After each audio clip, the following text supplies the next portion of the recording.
Vice ganda binuking si Kim Chiu kung saan nagsimula ang kanilang relasyon ni Paulo Avellino. Nagsimula ang kanilang relasyon sa taping ni mga Sana ba kayo? Yes, yung mga...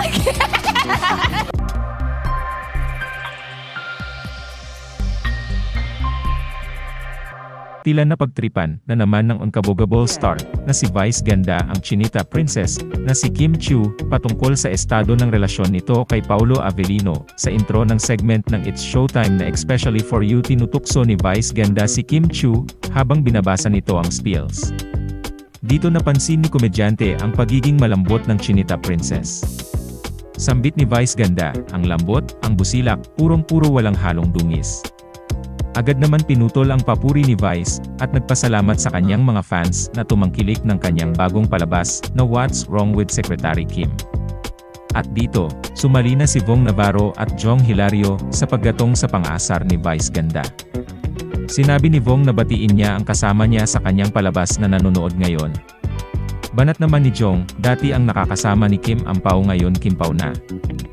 May pabirong banat naman si Vice ganda kung paano nagsimula ang relasyon ng nina Kim Chiu at Paulo Avellino.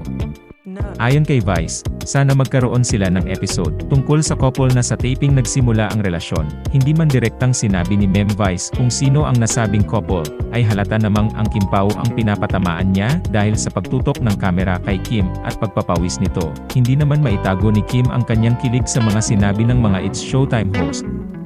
Pinagpawisan na naman ang chinita princess sa aircon, dahil sa mga pang-aasar nila ni Vice ganda, Vong at Jong, pati mga madlang people sa loob studio ay naghihiyawan sa kilig. Dahil sa pagbubuking ni Vice, napaisip naman ang mga fans kung saang taping ito nagsimula, sa Linlang ba, o sa What's Wrong with Secretary Kim, ang bongga ng effect ng Kim Pao Love Team.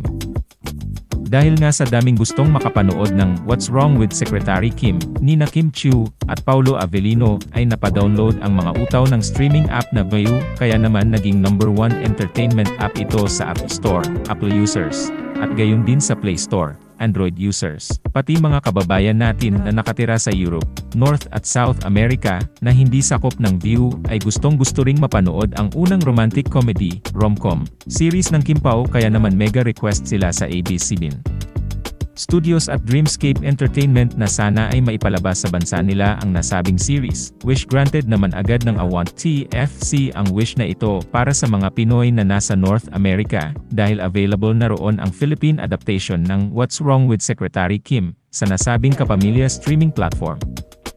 Dahil nga sa phenomenal na tagumpay ng series ay sorpresang binisita ng mga ABS-CBN executives at ng mga business unit head sina Paulo at Kim sa taping ng kanilang series noong Martes.